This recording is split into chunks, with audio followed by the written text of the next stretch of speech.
supposed to be a joke, by the way. You know, I sent that email. And I said, wouldn't it be fun if if people introduce themselves like this, winky face. Do you understand winky face? You didn't notice the font that I used, Sarcastica. Anyway, I'm going to talk about structural geology. It's a forgotten discipline in mineral exploration. I'm going to thank Kazink for one example that I have in our talk. I'm going to talk for quite a long time. It's going to be about 30 minutes. And then you'll have to pay attention because I'll be doing some quizzes during that time. And then Brett will come on and talk for 10 minutes. That's the time where you want to check your Facebook and your emails at the time. And then I'll come back and talk for another 10 minutes. Technology is amazing, isn't it? Because, it's amazing. It's just going so fast. Self-driving cars, AI, space travel to Mars, and then there's structural geology. Why is it that structural geology, the most important subject in geology, is forgotten? Well, we are participating in an ever-changing time series, aren't we? We're in a sort of time series. This is just happens to be a snapshot. And what we think is important right now does not remain important in the future, nor was it important in the past. We automatically assume that what we're trending now, right now, is important to us. But what if that wasn't true? What if whatever is trending now is actually harming us? So that is really the subject of this talk. And I'll look at the history of structural geology. So this is looking at Google Books Ngram viewer. You can just type in keywords in this and you can find out how popular it was in the past based on the scanned books on Google. So this is structural geology here. At 1900, I'm going to go up in 20-year increments. So Brett and Jun up there. I mean, I would definitely think would be gurus, don't you think, Brett? Yeah, definitely at the time. Carl, on the other hand, is down here. And he's twice divorced, surrounded in dog turd. By 1920, geochemistry, Carl's catching up. 1940, we're neck to neck. 1960, when I was born, geochemistry takes off. 1980, it's way, Carl's gone. Like it's just, and it comes down a bit. By 2008, we have this picture, Brett and I, broken relationships, dog turd, and you know where Carl is. A guru. And this is how you become a guru. If you get on the bandwagon and get on the trend, you become a guru. So the shift occurred just after around the war, 1950s, 60s. There's an order of magnitude difference here. And that order of magnitude difference is basically when you Google Kardashian and Christina Aguilera, that's what you get. But when you become less popular over time, people start to ask, what happened to Christina? So everyone's asking, what happened to structural geology? It's not very popular these days. You may not believe me about these trend things, how it could influence you. But in actual fact, I actually wrote this blog post. It's an experiment done 20 years ago when I was a postdoc at UWA. You see the happy face anticline. What's up, man? Yeah, toga. Whereas this one, this incline is really sad. I want my mummy. That's because if you ask a geologist, imagine a profile of a single fold. Everyone says antiform. See, everyone's putting up their hands. Synform, no hands, right? Antiform, Russell, you have to take out Russell because he's a geophysicist. He doesn't know the difference between that. But anyway, everyone, right, when you imagine a fold, you guys just imagined, didn't you? So put up your hand if you imagine an antiform. You're geophysicists. So this is a binary choice, heads or tails, black and white. So the probability curve should look like this between synform bias and antiform bias. But we get non-geologists who do that, pretty much the same, and geologists, 94% probability that they're going to choose antiform. And this is like a normal roulette wheel and a geological roulette wheel. So it's completely different. And I think the reason for that is that when you open up a textbook in structural geology, you see antiforms on the first example. You know, you don't see synforms. So you've been Kardashianized. And at this point, I'd like to introduce a new term into the glossary of geology.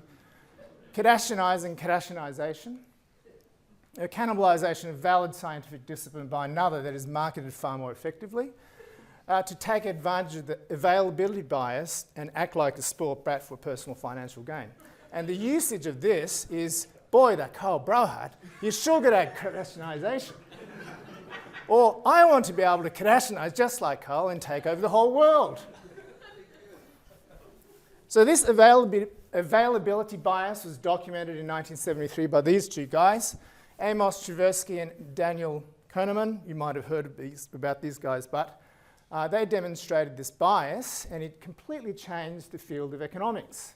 And the new field of economics is called behavioral economics. Basically, what their studies found was that humans weren't exactly rational, and that really changes the economic outcome.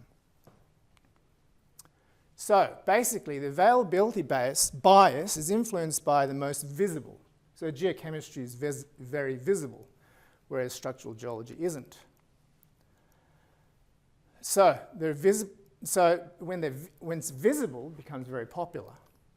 So you're right here, and you want to get up here. You want to improve, and you assume that you need to develop different skills in order to improve. But in actual fact, you have a brick wall right in front of you. That's not your boss, but it's actually your mindset and your assumptions. So you want to change your mindset. And then if you change your mindset, you see different knowledge, different skills, different techniques that we're going to go through, and you'll have a completely different experience. Now, you don't want to sort of listen to two old guys rabbit on about this, so I want to actually sort of do some quizzes here, right? Okay? So people who are maybe less than 40 can get into it, and that's not you, sure. You're rubbing your hands. Anyway, who believes that the sun revolves around the earth in this room? No one.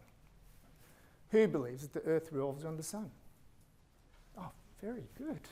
Now, can any of you guys who put up your hand explain or prove that the earth revolves around the sun?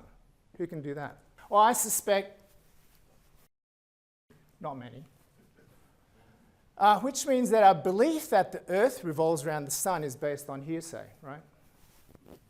Your belief some scientific fact is often based on something that Wikipedia says, or a well-known academic says, or what your boss said. But these issues are independent of the actual facts.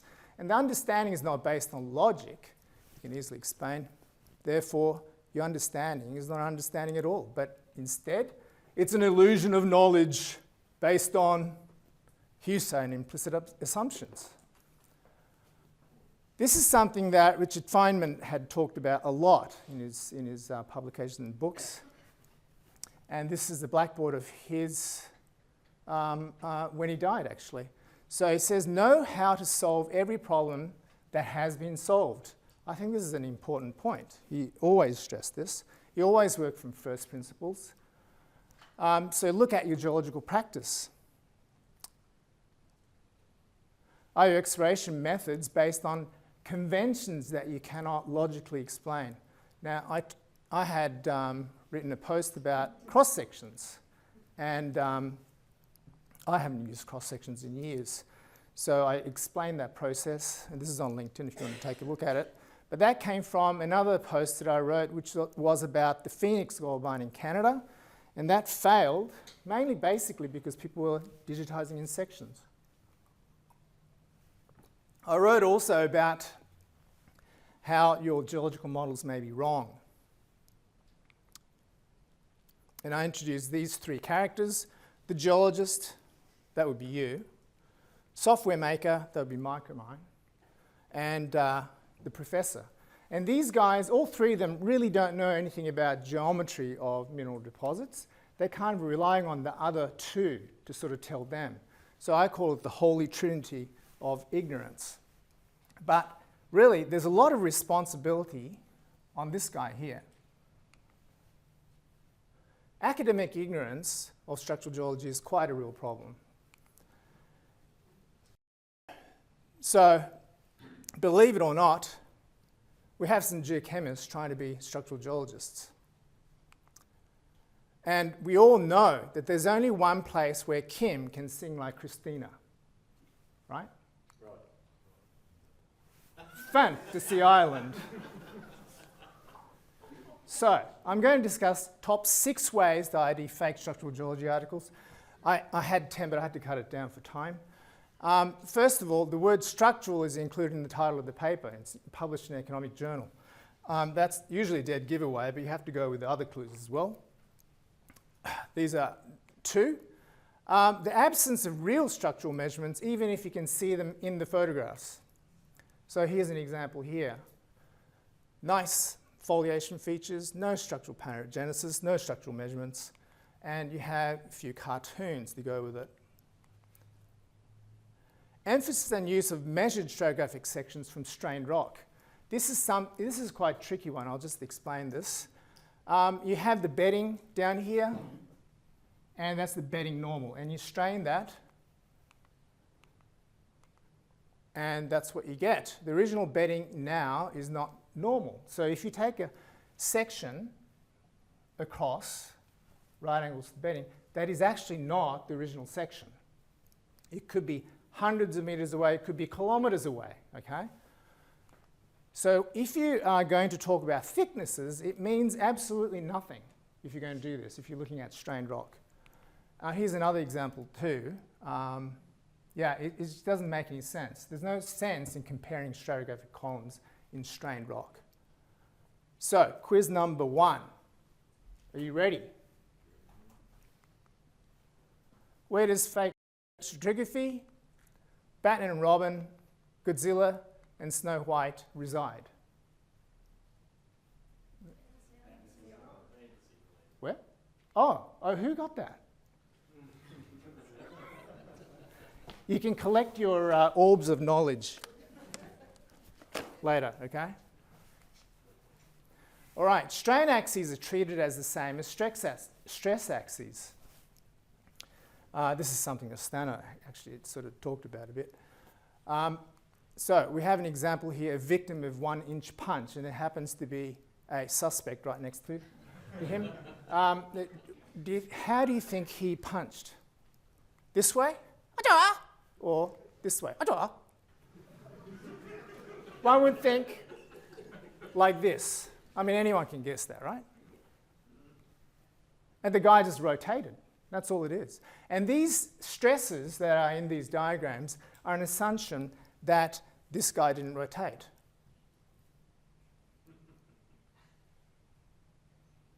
Pretty easy to understand.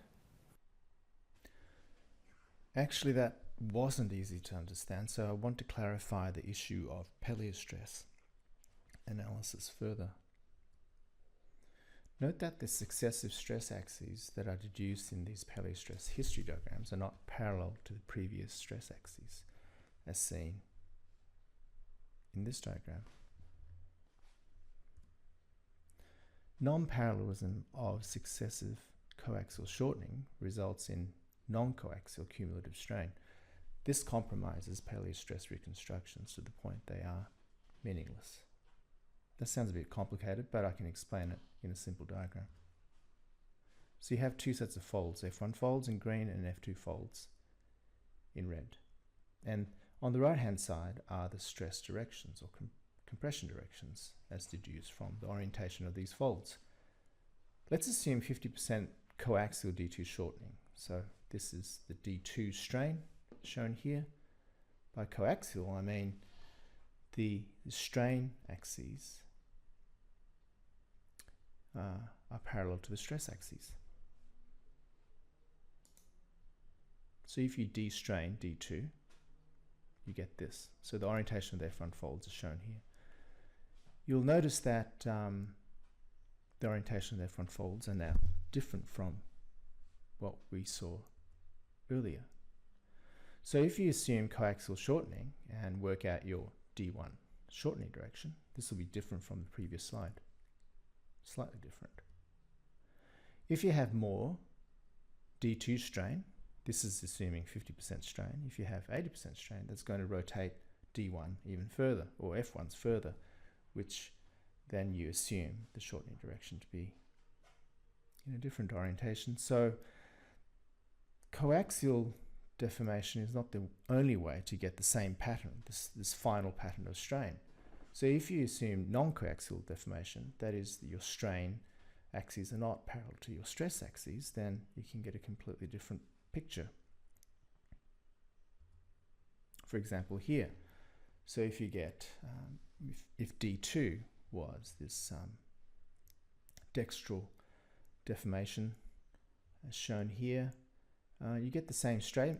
The final strain pattern is exactly the same, but your F1 folds prior to the D2 deformation look like this, which is really quite different from the previous slide. So this is a summary of the this hypothetical situation. Your typical paleostress determination would look like this. This would be what would be published in papers. If you assume 50% coaxial D2 shortening and then D strain, then your D1 stress axis is 18 degrees different from this. And if you assume 80% coaxial shortening, your D1 stress orientations are 34 degrees departure from the original. If you assume D2 deformation to be non-coaxial, and this is 30% shortening, your D1 stress directions is 51 degrees difference from this. This is D1 is all assumed to be coaxial. So if you can further complicate things by saying that D1 is non-coaxial, and you can rotate it even further over to 60 degrees difference. So you can get a variety of stress directions from the final strain picture. So this is what I mean by this picture here, is that these diagrams actually ignore rotation, but when in fact it's a requirement that the strain axes do rotate away from the stress, because I mean the stress axes here are all non-parallel to each other. So the assumptions that are used in creating these paleostress history tables is based on flawed logic, yet these diagrams are passed on from one publication after another without any critical thought by the academics who publish them. They are breaking a fundamental rule students of geology are taught in introductory structural geology courses.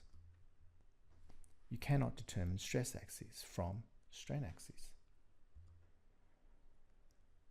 But when you show incorrect methods over a long enough period of time, these methods become facts in the minds of geologists who read these articles, when in fact these interpretations are simply acquired habits, not facts.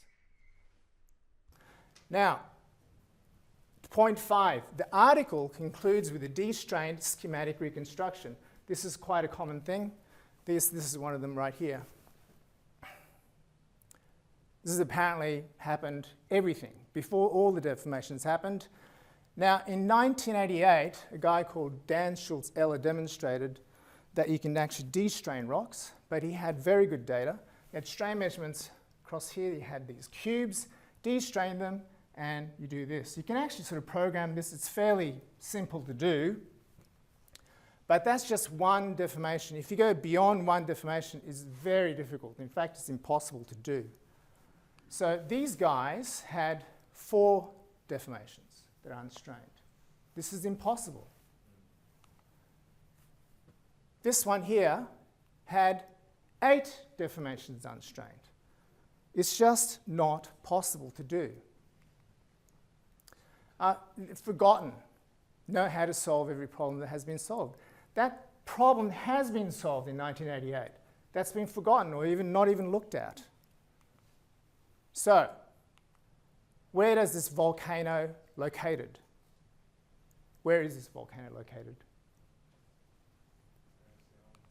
Fantasy, thank you, you're getting the hang of it. I told you it's very technical. Okay, so the last point, and this is probably the most important point, is the thesis is not falsifiable, okay? An untestable hypothesis is not science but pseudoscience, says Karl Popper. So insofar as scientific statement speaks about reality, it must be falsifiable. Otherwise, yeah, so all colours are red is a falsifiable statement. A structurally complex zone at the southern end of the ore body is interpreted as a possible vent location isn't a falsifiable statement because you say, okay, you go to the vent, oh, I didn't find a vent. Well, that's because it's structurally complex. So you go around in circles, you see. You can't actually sort of test that hypothesis. So how can we protect ourselves from pseudoscience? Well, why don't we write to the journals? Well, debating pseudoscientists is a complete waste of time, and our lives are optimised for fun, isn't it, Brett? Yes. So, you know, we're not going to do that. Instead, we'll disseminate our message through practical workshops and blogs and talks like this.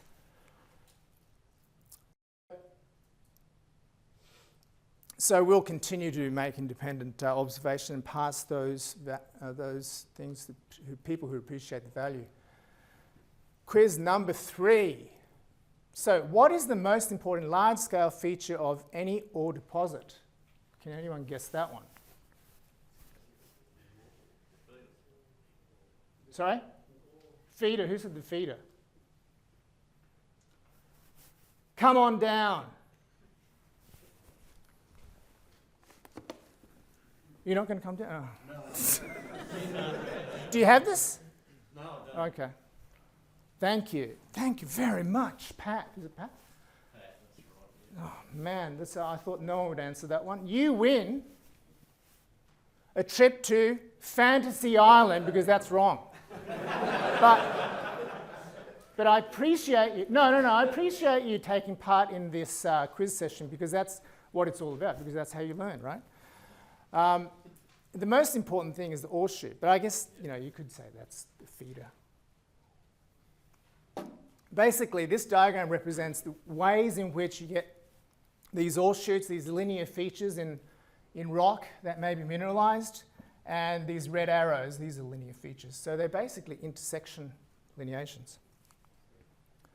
So we're going to see quite a few of these. I'm going to flip through these, okay? They're all plunging to the right, okay? And these are all longitudinal sections.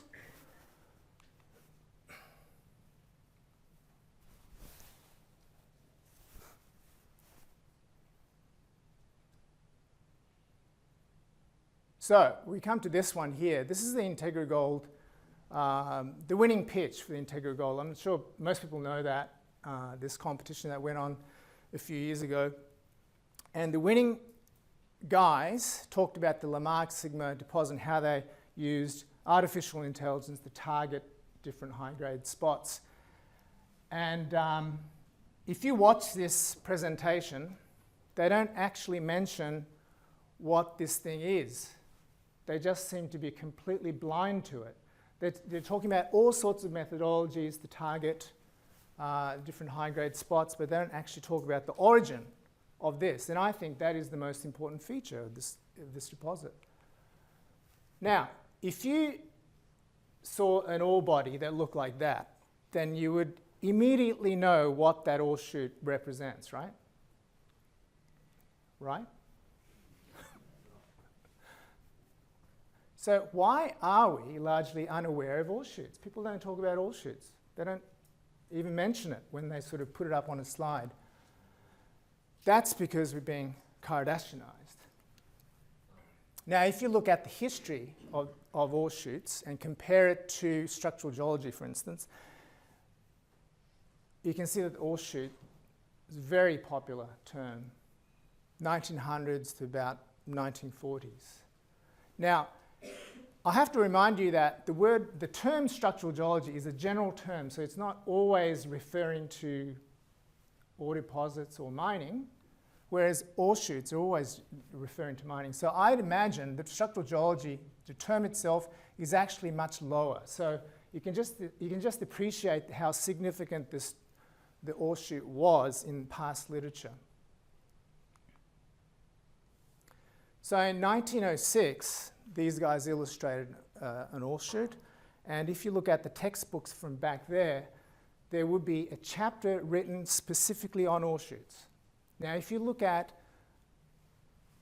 a textbook now, you won't have a chapter on ore shoots. I mean, it barely mentions it. If you're lucky, if you can actually sort of find anything about it. So there's 100 times difference between ore shoot and geochemistry here, 2 orders of magnitude. That's like Kardashian and Ozzy Osbourne, you know. But Ozzy is not very good, so I'd rather have Led Zeppelin. But so we have these block diagrams, but these block diagrams are not based on fact. They're based on people's imaginations. Yeah?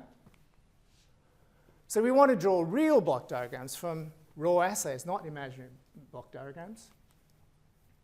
So I use the technique that was published in 1950 by McKinn, and it was written for students. This is a note for students, okay? So everyone knew about this at the time. Not too many know now. It's the down plunge projection method, but I use it in 3D data. So I'll give you an example here. This is a gold deposit, anticlinal hinge. Take a box, select that data, isolate it, and then you project it on the 3 faces, like that. So it looks like that. So these lines in the ellipsoid you see here, they're the projection lines. So you have the highest grades. These are the highest grades along that axis, okay? These are the highest grade along this axis. So basically, you can get block diagrams like this straight from your assay data that look like hand samples. And you can immediately understand what they mean because you're going to align yourself with axes with the long axis of grade continuity. And you can see that this one is actually a fold, inside a fold. So take this, an example where you can understand better what's happening here. It's exactly doing this. Fairly simple. Okay, I'm going to go through several deposits doing exactly the same technique. Here's one. You can see the curvature. It's part of a fold system. There's another one, nickel. Another fold here. Gold. Another one. Silver. You can see the fold profiles in a lot of these.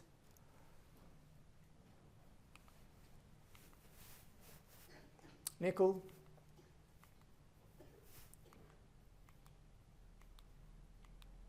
And on it goes. You can see the same sort of patterns. And after you see hundreds of these, you start to see a repetition of patterns. And you can see a lot of them are related to folds. So you can actually characterize the general geometry and the planar deposits plot down here in the Flynn diagram. And now, I know the Flynn diagram is used for strain, and this is not necessarily recording strain, but it's good for shape characterization. Okay, so you can summarize the shape. Flat ones, this is like triaxial, flat and linear. This is purely linear over here. This is a special diagram, and this is from the ORExplore X-ray scan. So we can do the same sort of, you can use the same technique on the ORExplore data. Wait, but that's not all. We can do field work on this data. So this is what I do. Client says, we want to know whether the deposit is structurally controlled, so I want you to go and do the field work for us. I say, okay, I'll look at the drilling data. No, we want structural geology done, not modelling. We don't want modelling. This is quite a typical, so I send Brett out in the field because they asked for that. But, and I stay at home. But anyway, what I'm going to show you is actually structural geology. You can do it on assay data. You don't have to go out. It's a different scale of analysis. So what I do is I do the analysis using assay data. Most of the time, there's no structural data at all. So I send Brett out. I make predictions with assay data. Brett goes out and tests my hypothesis. We do it quite independently. We don't sort of discuss things beforehand, do we, Brett? So basically, what I do is something like this. We look down plunge, and we can actually sort of plot out the foliation, the bedding in this case. We can do that quite easily. And we can plot out some faults like that. So the workshop this afternoon will be doing exactly this on this data set, actually, and some more. So we can actually look at the bedding sideways, the faults sideways, and then you can plot them straight away on a stereo net. And you can see the plunge of both these features, this is bedding poles, fracture poles, and the plunge line is almost identical. You can combine them, you can get this. So that's all the beddings and faults. Now, that is the variogram axes from that assay data. So we have 3 sets independently produced information that agree with each other. The structural data that is interpreted from the grade itself by just aligning yourself and looking down plunge, and also the variogram, which is quite independent as well. Wait! We can determine the timing of mineralization. So this is another thing that you guys can do. The question is, what is the timing of the gold mineralization in this case? Is it before the folding or during folding and faulting? Anyone? Sure. I said not to answer this. Okay. Shaw says during. That is correct. I'll give you a hat. Quiz number 4. Okay, the first order mineralization looking down plunge. This is the Kazakh example in Kazakhstan. Folding and bedding seen in zinc distribution. Okay, so this is looking down plunge. You can clearly see the folded profile. This is the lithology, so gross bedding. You can see that agrees with the position of the zinc mineralization. I've modeled the bedding just from what I described just a while ago. So that's the trace line of the bedding. Now, we are going to look down at the bedding. So before, we were looking in this direction, okay? Looking towards the northwest. We are looking down, and these are the zinc grades. You can see the fold axes in yellow. These are faults that cut across it. These are straight faults that cross-cut the fold axes. And you can see that the grade terminates at these straight faults. See that? But also continue in some places along the fold axes. Question. When is the timing of the zinc mineralization in this case? Is it before the folding, 1, after the folding, but before the faulting, or after the faulting? Anyone? The red postdates the fold. Folding cuts it. Then you have zinc mineralization dammed up against that fault. So do you think number 2 is correct? If that's the case, that means that the fault, somehow the grade existed, but the fault didn't exist. So it has to be number 3, right? It has to be after the faulting. The fault has to be a boundary for the grade to not cross-cut. Do you understand? Right. My prediction was after the faulting. But, you know, the faulting could have been more or less around the same time as the folding, part of the strain, okay? But the faulting, the fault had to be there in order for the ponding to happen. So that was my prediction. And I passed along to Brett to actually do the field work, which is what he's going to talk about now.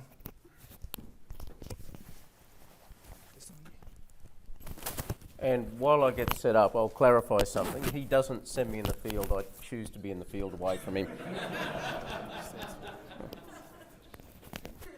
Because I actually like field work, and Jun likes sitting in a basement and making models and smelling his own fart. So that's basically... So this is a little bit of a different strand to what Jun was talking about, and it's one of the things that we've noticed time after time, and there's very few people actually look at structure as a subset of the overall geological history of deposit formation. The few people in here, I mean, I could name people like Gerard Tripp, even Jones, despite how bad her talk was this morning. These people will incorporate it, and so structural geology has to be part of an integrated approach. You have to do the modelling that Jun does. You have to incorporate field data, regardless of what Jun says. You have to incorporate geochemistry, no matter how much I hate it. You have to incorporate geophysics, how much I don't understand it. But all of those things should come together, and you should be able to, if you can't do it yourself, source people who can integrate the thing into a holistic model that incorporates the whole of the geological entities or characterization of your deposit. Only then can you take things to the next level, and this is where we hear about this mineral system analysis. And it's become a bit of a buzzword, and don't get me wrong, I believe in it. Okay, we need to understand though the basics that comprise that. You can't put together a mineral system analysis unless you know what the key ingredients are. And to do that, you have to understand your deposit, and to do that, you have to understand all of your structural and geological history. Let's see if I can push the right button. So, geological history comprises all of the components which were formed by geology, which will then control your exploration, they'll then control your mine planning and so forth. And it's not an academic task. To sit down with a hole and walk down the core backwards and forwards a few times and work out what came first, second, third, fourth, and find where your mineralisation slots into that, that is not an academic exercise. That is what you should be doing as a geologist as part of your job. And then mineral deposit analysis actually becomes part of your work. It's not something that you get the gurus in to do, okay? If somebody says, and we've heard this, oh, we're getting so-and-so, the consultancy group, in to do a mineral system analysis. You think, shouldn't you be doing that? You're the guys who are the experts on the ground. So this is going to beat Jun's drum a little bit. He sort of fell flat in his face with that 1, 2, 3 quiz just a minute ago. So we'll do it from another angle. Take VMS deposits. We've all got a picture in our mind of how they form. They're syngenetic things, you know, you're pumping out sulfides and you're depositing sediments at the same time. You get these layered volcano-sedimentary piles that characterise the deposit. And from that, over time, we've developed a number of, models that are either cartoons or cross-sections. So I did an interesting survey. Jun and I would be totally buggered without the internet. You probably gather that by now. And so I typed in VMS deposit into Google. And this is what I brought up. And when you have a look at these, it's very interesting. Every one of those is actually a schematic or a cartoon. Okay, there's not a single cross-section from a so-called VMS deposit. So I thought, oh, okay, well, maybe I just haven't searched far enough. So expand the search out. I still defy anyone up there to show me a genuine cross-section of a VMS deposit. They're all cartoons and models, and they're commonly repeated from one to the other. So we're just perpetuating stuff rather than questioning it. The only data up there is geochemistry. The geochemistry is then used to prove it's a VMS deposit. That's not proving it's a VMS deposit based on the genetic model. So if we went back to the deposit that Jun was just talking about, and it's one of the classic VMS deposits in the world. It's been touted in the economic geological literature for decades.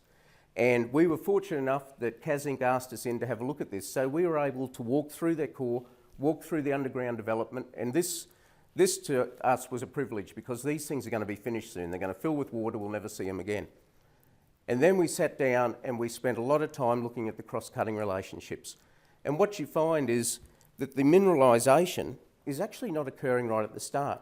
We have volcanic layering. That volcanic layering is being crenulated. That crenulation is incorporated into cordierite porphyroblasts, and those porphyroblasts are replaced by the sulfides. So you have had metamorphism and deformation occurring before you've actually introduced the mineralisation. So this was coming from an independent direction to what Jun did with his modelling. And you might notice that I've got my own glass of water. I do believe in fluid mixing, but not with Jun. But this is what we should be doing. We should be trying to capture a snapshot of our deposit that shows when things occur in time and what the different geological entities or groupings are, such as sulfides, igneous rocks, alteration, veining, metamorphism. And we should be able to summarise all that too. And then we can incorporate this into our space-time diagrams. So this is going back to some of the stuff Jun said about gurus. My missus is actually a curry muncher. She's an Indian, and she hates the way the word guru is used in economic geology. She said, no, that is not what it means. This is people just posing the way you're describing it. And maybe I did slightly bias how I described it. But when you guys are going out, you're going to look at deposits to understand how they were interpreted by previous people. You might become an analyst. You've got to go out and you've got to do the economics behind it. And don't get me wrong, there are gurus. There are people who are very good and they cover a lot of bases, and they're people that I will never be as good at or choose not to be. So like John Horonsky, for example. There you go, John. That was the honourable mention I said I'd give you. But there are people who do this sort of stuff, and you've got to be wary of lots of jargon. There is a structural geologist. He was consulting for quite a while, and he seems to have disappeared into the mists of time. But he basically created his own jargon that when people got the report, they had to get him back to interpret the report. Okay. Also be wary of you've got a gaggle of gurus attached to some either a technical advisory board or the board, or just they turn up at the booth at PDAC or something. Because more of these people you get on there, you think, geez, why do they need so many? What don't they actually know? And the other thing is, check the geometry of your mineralised system yourself. And I'll give you a hypothetical example. So, for example, we've had this guy and he's drilled a hole in Western Australia and he's got a fantastic intersection. So he's got this is hypothetical, all right, guys. He's suddenly got this great intersection and people start getting interested. He starts putting successive holes in and gets successively good results.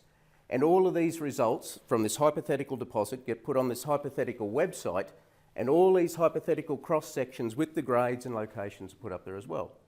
So the hypothetical MD is now becoming the darling of the stock market, and he's off to all these conferences and he's getting his ego massaged and he's winning awards, and the share market is just saying this is great, the capitalisation is going up, etc.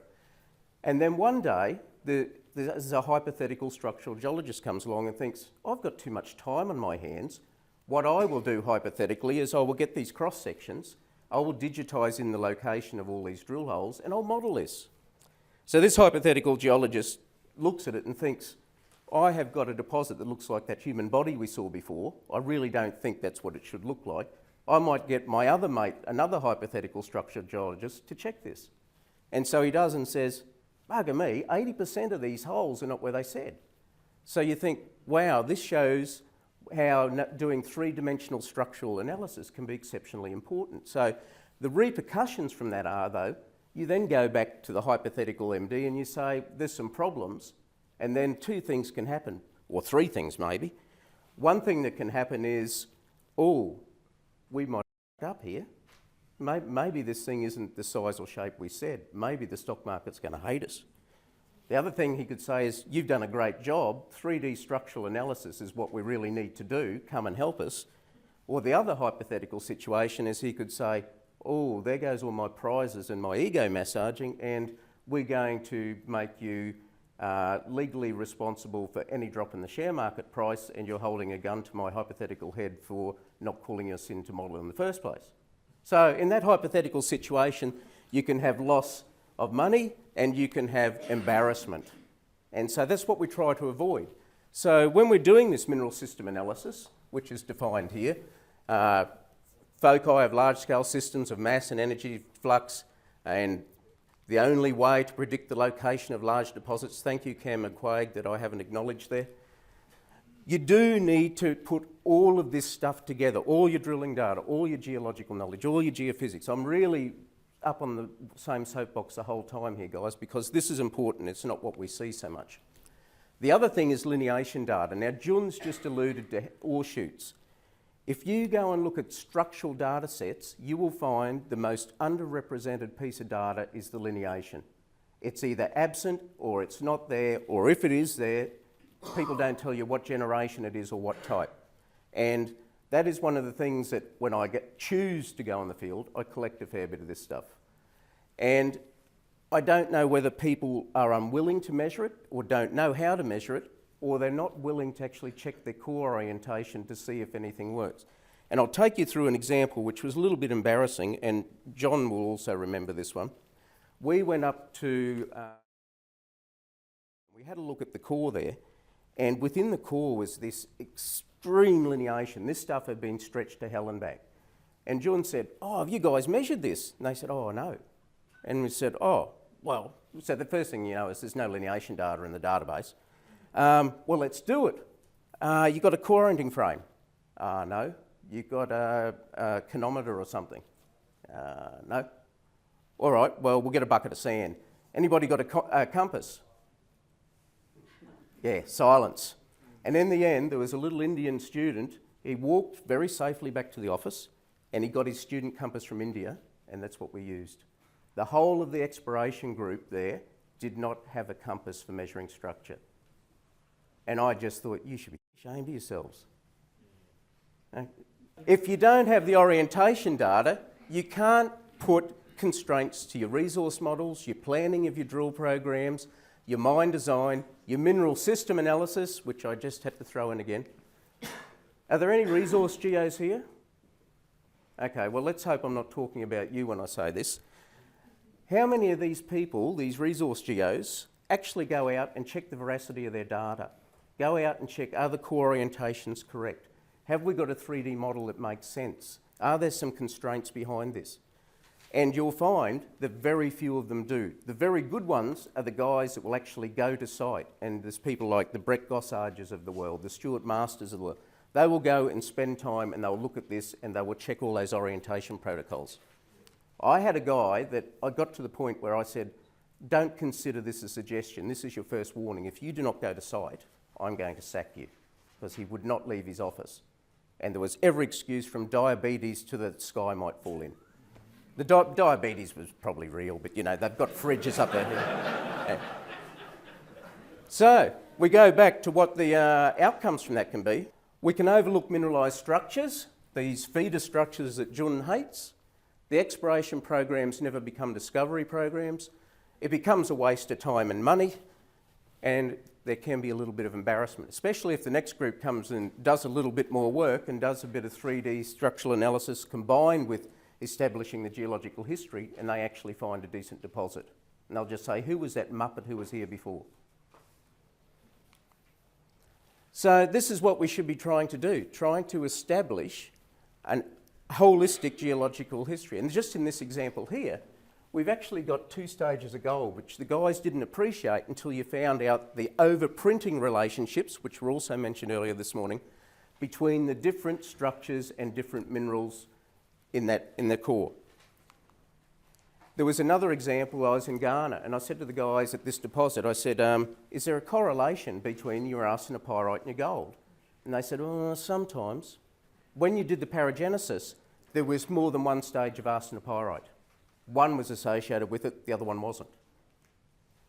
In this example here, when we look at kinematics, and Jones put up a heap this morning, which were probably wrong from where I was sitting, maybe it was the angle, but it's no good doing kinematics if you're not going and checking the core to see if the core's been rotated, flipped around, put in backwards, or the wrong half's been sampled. And too often we see that sort of thing. So that's pretty obvious. The other one which amuses me is you'll go to places where they'll say, they'll talk about their faults, and one guy will say, well, they're all normal faults here, so we're looking for this extensional situation. But faults are never straight. You've seen the maps this morning with faults on, they go up and down. So in one place, a fault may be normal, another place, it might be so-called reverse. But it's all the same fault with the same movement sense. What you should be doing is saying which block moves relative to the other, because that won't change. So for example, in this one, where you've got an anastomosing fault, here it's one of these reverse faults or a thrust, but there it's normal, so you're looking for growth faults in the basin. but it's all the same structure. So you have to say in this example, north side up. And apparent movements, very commonly we see, because you don't get the lineation or the movement vector on a structure, if you have inclined fabrics, faulted, eroded, you get apparent movement sensors. And we see that regularly as well. So, summary so far, establish a coherent geological history, incorporate the structural history into that. That will allow you to divide out different populations of faults or whatever, and you can measure them as different populations and put them into your models as different populations of orientation data. One of the things we see is in-house audits of oriented core are very rare. Okay, the number of places that we go to and we condemn thousands of measurements, and Jared Tripp will have had the same experiences, where people have just not checked stuff. And there's yet to be a job I've been to where I haven't seen a problem. Form lines. So this is one of the things that should be inherent in our analysis as well. They're good for summarising the structural trends in any polydeformed area. And form lines are just basically where form surfaces intersect another surface. They can be used for inferring timing of structures. They help identify where major structures may occur due to changes in their trajectories. They can be used in mineral system analysis, because that's the word I'm going to throw in every now and then. And they can be produced for anything from lineations to faults to whatever. So, take this example here. So this is the Eastern Goldfields. The salmon coloured stuff are the granites. The greeny sort of stuff is greenstone. And many years ago, when back in sort of the olden days, so the 30s and below probably weren't even alive then, we were looking at the company I was at a target generation exercise for the Eastern Goldfields. And the understanding back then was the gold is coming in this D2, D3 contractional deformation. And so there was a cleavage, this regional northerly trending S2, S3 cleavage that is the same age as mineralisation. So I thought, right, let's get every single GSWA map sheet and let's get some student to digitise every single one of those in and plot them on the map. And this is what he did. And obviously places around Kalgoorlie were pretty popular because there's lots and lots of routes. But the reasoning behind this for me was to see what happened with those trajectories. And what you find is where the trajectories stop abruptly or change orientation abruptly, you can infer a fault. The black ones are the ones that the guys had already mapped in the GSWA map sheets. The red ones are ones of the same age, which are affecting the S2, S3, which is the same age as mineralisation. So in effect, this is a regional scale target generation map where you have potentially prospective structures marked by the red ones. So what you would do then is you would go and check each of those red things. Maybe they exist, maybe they don't, but there is a starting point. And a bit of a spoiler, this map never got used. Okay, that's still sitting in archives, or it's been burned by, Barrick or something by now, who knows. And this is an example that Jun actually bastardised my slides and put it on there, and it's basically to show you what form surfaces look like in 3D, and form lines are purely the projection of those things here on any surface. So that should be part of your toolbox, I hate the word toolbox and I've just used it, of skills that you implement. Here's another example, and I won't go through all the description in this except to say that the mineralisation, which is largely zinc, bit of galena, this is in the S1, it was D1 mineralisation, and we were finding the elongation of the mineralisation had a preferred trend down the F1 fold axis. Now that F1 fold axis is parallel to the intersection lineation between bedding and S1. So what we did, or what I did, because Jun's sitting at home bloody having martinis, is I went out in the field and I measured up all of the bedding cleavage pairs I could find, and we calculated that lineation. And we plotted this lineation in 3D space, and this is what software that we've developed in-house can do. We can interpolate lineations in 3D space, and they don't even have to have two surfaces intersecting. We can have a search radius that will allow us to produce these in 3D. And what we found when you do the trajectories for the lineations, here, where they change abruptly was where the gold and the lead and zinc was actually enhanced. And that was where the bigger zones of mineralisation were, where you were getting abrupt changes. So you're having volume changes, and so you're creating space along these fold axes. Now here's a quiz, because I wasn't going to let Jun have all the fun.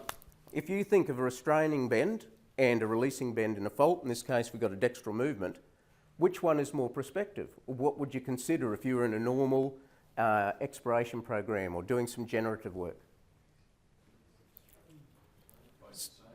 So most people, and I know because I've put that up there, you're all going to go for what you didn't think originally. Oops, sorry guys.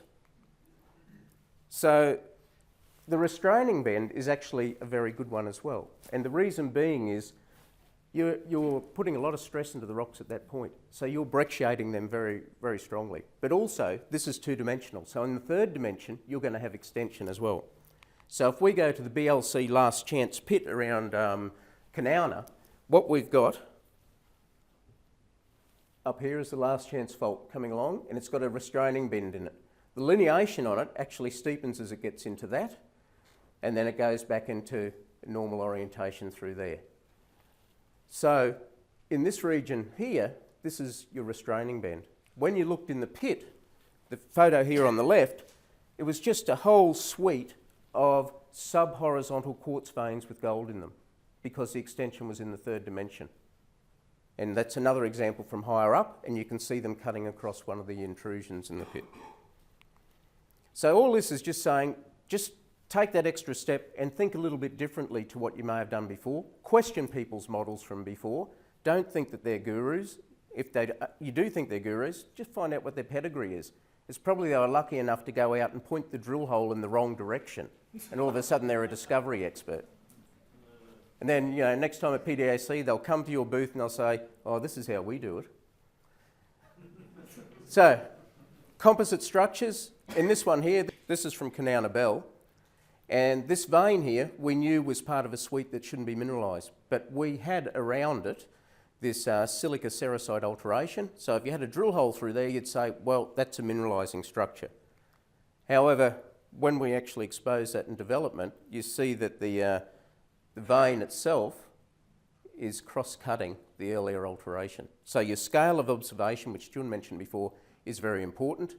And often composite structures, you know, will just totally go unnoticed.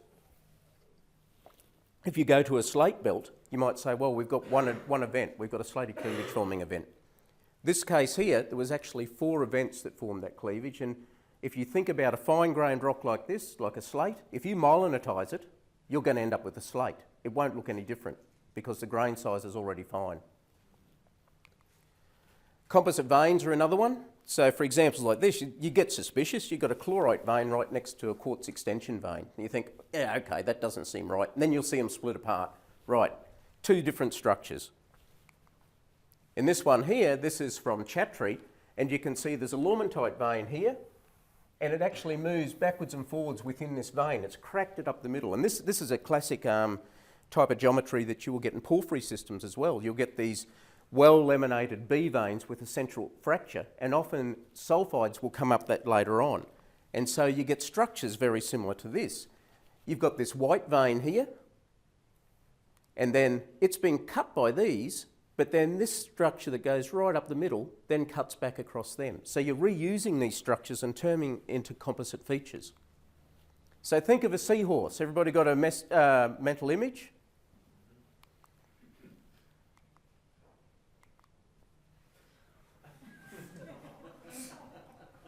And on that note, I'll pass back to Jun to disparage me further. Getting back to VMS, the typical VMS model looks like this. It's a syngenetic deposit, according to theory, but that Melive deposit that we looked at was associated with folding and faulting, and it's clearly late, syntectonic, and elongated along parallel to the folding, so fold axis parallel. So I was thinking, you know, I've seen this before, because other deposits are like this too, VMS deposits. So first of all, I mean, How many VMS deposits are actually deformed? Do you have any idea? Anyone take a guess? 97. Who said that? You're not below 30, John. I did ask. You are correct. You are correct, John. 97%. Does that kind of worry you at all? Because these are extensional deposits, and somehow all the extensional deposits that formed on the ocean floor are now deformed and are part of orogenic zones.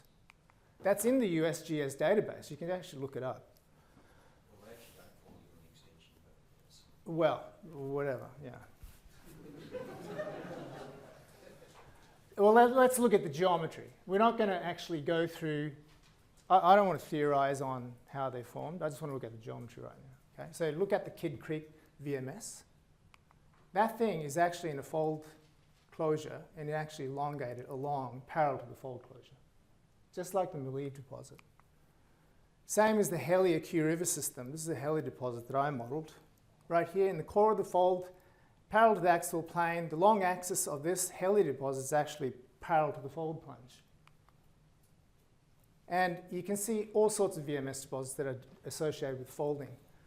Windy Crag, which is one of the largest VMS deposits, Boliden in Sweden, Parry's Mountain in Wales, SK Creek in Canada, Matagami VMS, Brunswick, Bathurst, the whole system is folded. Noranda is in a fold, large fold closure here. Apparently it's supposed to be a caldera. Looks like a fold closure. Iberian VMS deposits, they're all associated with folding. Winston Lake.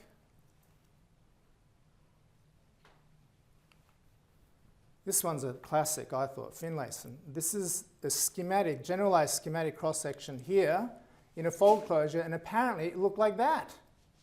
Well, why can't it look like that in the beginning when it was mineralized?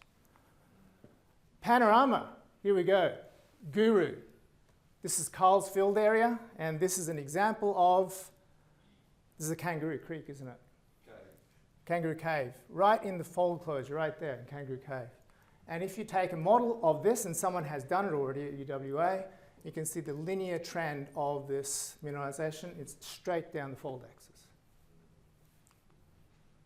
Oh, people say, it's the Wilson cycle. So what people think is that extension happens and then closure happens exactly at the same axis. And therefore, you have these VMS deposits nucleating the fold, along the folds. Now, with the VMS deposit at Malieve,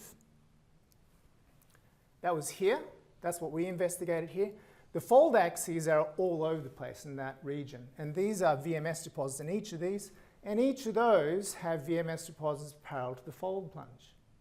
So does that mean that extension happened right angles to this area and then closure happened exactly parallel to it, right? Accordion tectonics in each of these locations, but if you look at the whole thing, fold axes are going all over the place. So I don't think that is a viable explanation. Now, my hypothesis of VMS being synctectonic, it's a falsifiable thesis. These ideas about whether the Wilson cycle explanation or the VMS deposits nucleating folds is an unfalsifiable hypothesis. One that really struck me was the Kuroko deposit in Japan. For you white guys, it's Kuroko. This is the Kuroko deposit in Japan. That's what it looks like. Apparently that was the original publication, English publication anyway. And then this is the schematic diagram of it. Now, Steve Scott at University of Toronto, where I attended and did my PhD, he's Mr. VMS. He studied Kuroko. And he had sections of it, floor plans, and he said this is a typical, I think it was a back arc or something like that. Extension zone, fantastic VMS deposit. So 30 years later, just the other day, I decided to actually look it up. That's what it looks like. So this is a representation of what we actually have. These are the drill holes, okay? This is a folded system. This is not angle of repose, it's actually inclined because of the folding. So this is an imaginary diagram, this is factual. This is what we want to actually document at every deposit. This is what I encourage everyone to do. Mind you, the paper that this came from, there's 4 amps from this area. This was published in the early 2000s by a Japanese guy, and he found that the environment of deposition was actually in a very quiet, quiescent sort of area, inconsistent with volcanic activity. Now the yellow, these yellow things are the images that I showed you before with the folded VMS. These are the top 25 VMS deposits in the world, and half of them appeared in those pictures, okay? I haven't checked out the other ones, but I'm pretty sure this is a predictable hypothesis. The syntectonic VMS hypothesis is a falsifiable one. If you guys go and look at that in the literature, I bet you any money that you'll find evidence that these are all folded and the VMS deposits are parallel to the fold axis.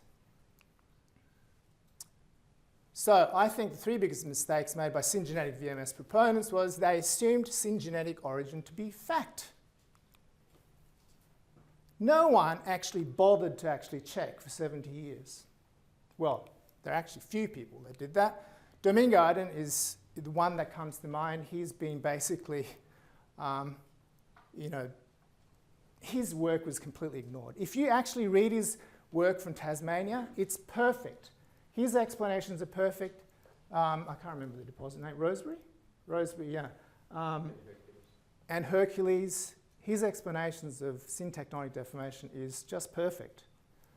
I contacted him about 5 years ago about this, and he said he never expected anyone to call him about it in his lifetime.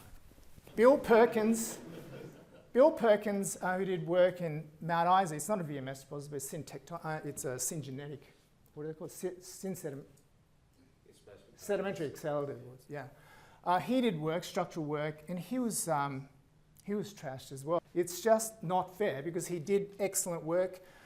Richard Lilly is actually carrying on from that work, and he's found evidence that what Bill did was absolutely true. And I'm not depressed yet. You're not depressed yet. But I think it's worth mentioning here that there are very few people. There are people who did this, and they deserve a mention. I haven't mentioned all of them, but they are a minority. Now, what the gurus did was to draw cartoons, and we saw that illustration, a Google search from Brett, instead of documenting what is actually there. I mean, that is science. And when I went to university, you're told to actually document, separate the documentation from the interpretation. This has not been done routinely. And so, which led the entire world down the garden path to Fantasy Island. So All Finds approach, Brett and I, we let our childlike curiosity drive our exploration, or you should sort of do that yourself. Don't let conventional wisdom restrict your thinking. Don't worry about what others think. Stick with first principles. You never know what you'll find, right? You have to actually keep an open mind. So these are the mental hurdles. These are the biggest hurdles, the geological enlightenment. Not so much the techniques, although we do focus on techniques once you got things settled in your mind. But if you decide to follow convention, and you know where you're likely to end up, right? No, I said not to follow convention. Thank you very much.